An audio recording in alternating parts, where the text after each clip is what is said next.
for registered nurses and CNAs at Lincoln, helping patients start and stay with insulin during clinic visits. This is part 2.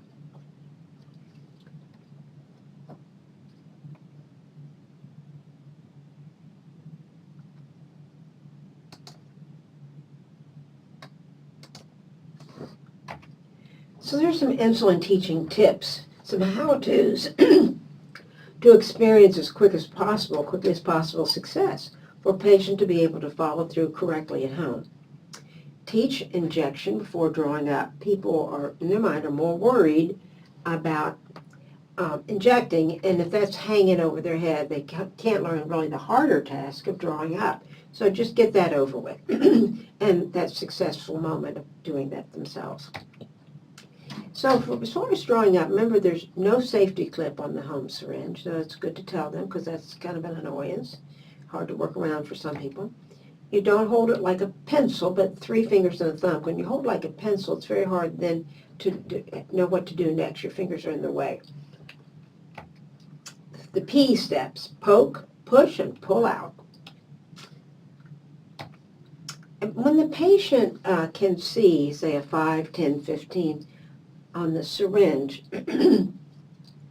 but cannot see the lines, those very small lines between, contact the provider for potential dose change, to say to 5 or 10, so on.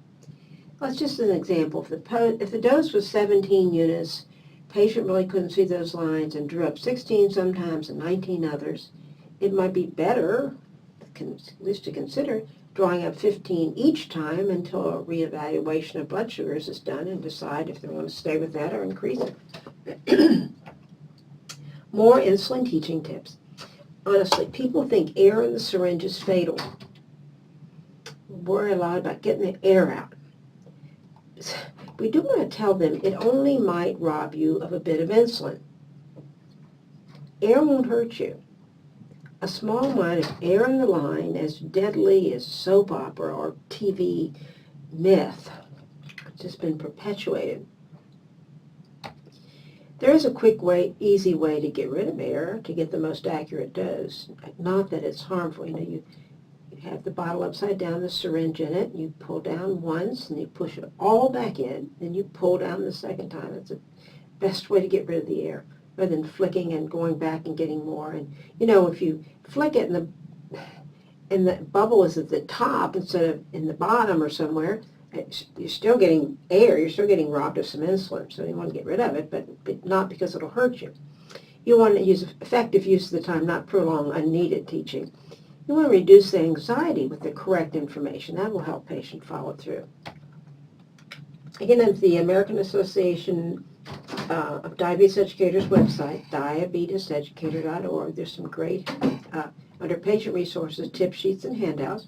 It's a great old standard handout on how to take insulin there on the left. And this can be helpful to you. If the reading level's a bit high, I'm not actually recommending these to be given to patients, although that certainly there can be patients that are appropriate for. But there you have that to review or to use with your patient as you explain things. Now we talk about pinching. You got to be really careful.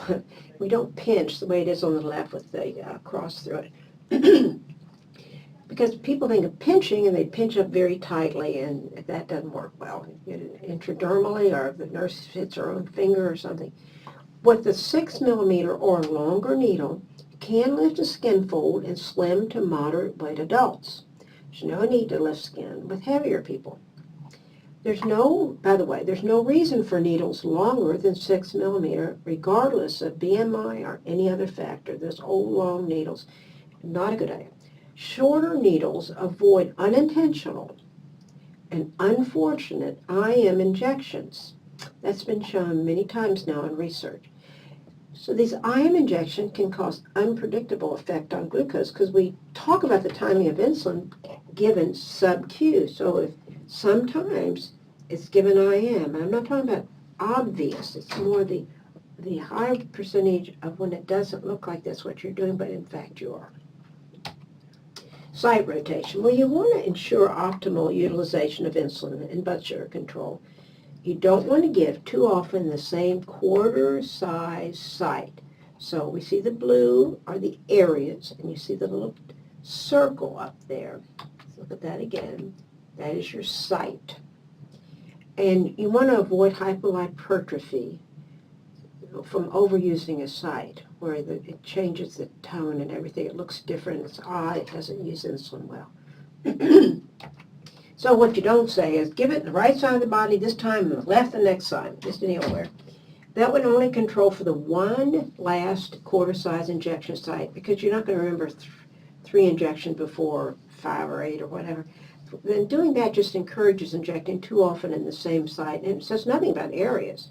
Just if you gave it that site, say we have up there on this slide, but you're probably not going to give it there the next time. But after that, you don't remember. It's too many injections. Life goes on. You're not tattooed with it, so on.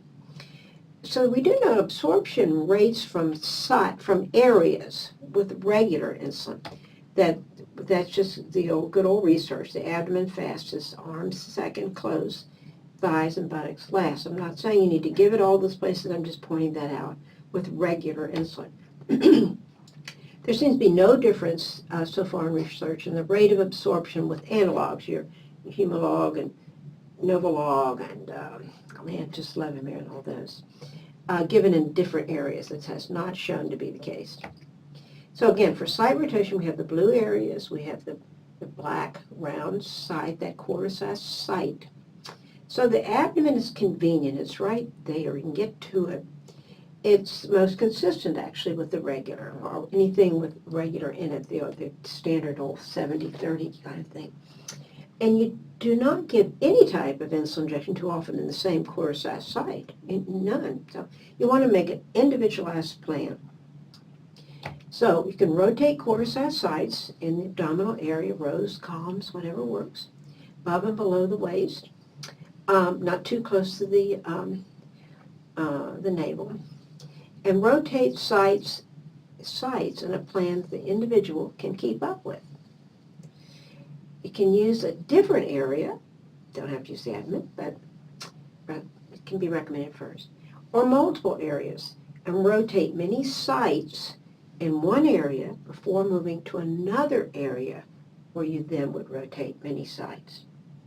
Again, there's no difference in absorption from different areas, the blue areas, with the analogs.